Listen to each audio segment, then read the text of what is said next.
Mula sa FM Radio at PRTV Newsroom, ito ang FM Radio Newsbreak.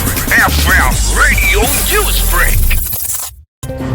Magandang umaga, narito na ang mga balita.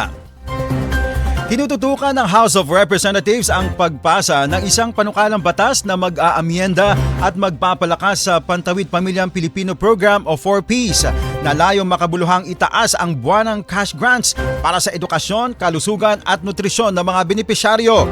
Ayon kay House Majority Leader Ferdinand Alexander Sandro A. Marcos ng Ilocos Norte, iniulat niya kay Speaker Faustino D. III na masinsinang tinatrabaho ng House Committee on Appropriations ang panukala upang matiyak ang sapat na pondo para sa pinalawak na benepisyo ng programa.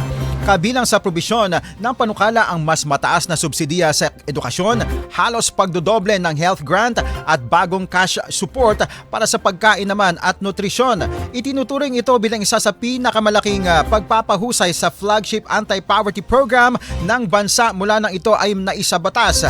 Kapag naisabatas, ang mga amyenda ay magiging mahalagang hakbang sa pagpapatibay ng pangako ng pamahalaan na protektahan ang pinaka-nangangailangang sektor habang namumuhunan sa pangmatagalang kaunlaran ng bansa.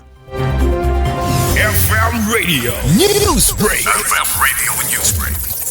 Samantala, sa iba pang mga balita, ipinagdiinan ni Pangulong Ferdinand Bongbong Marcos Jr. sa kanyang mensahe sa kanyang Facebook page or Facebook post kahapon Linggo na kailangang gawing moderno ang mga luma at lipas ng pulisiya at sistema upang mapabuti naman ang mga serbisyo ng pamahalaan.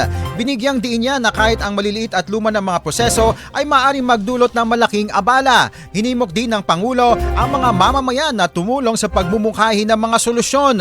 Inanyayahan naman ng Pangulo ang publiko na magbahagi ng mga mungkahing pulisiya na makakatulong sa pagtugon sa mga hamon o kaya hamon ng bansa. FM Radio Newsbreak. FM Radio Newsbreak.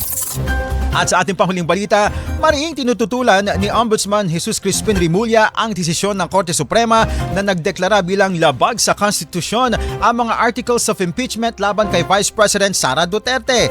Ayon kay Remulla, pinahihina umano ng naturang desisyon ang eksklusibong kapangyarihan ng mababang kapulungan ng Kongreso na magsimula ng impeachment proceedings. Iginiit ni Remulla na ang naging hakbang ng Korte Suprema ay isang anyo ng judicial encroachment o labis na panghihimasok ng hudikatura sa kapangyarihan ng lehislatura. Anya, tila nabawasan ng otoridad ng Kamara na magtakda ng sarili nito mga patakaran kaugnay ng impeachment. Kasabay nito muling umugong ang panawagan para sa charter change na sinuportahan naman ni Senate President Vicente Soto III.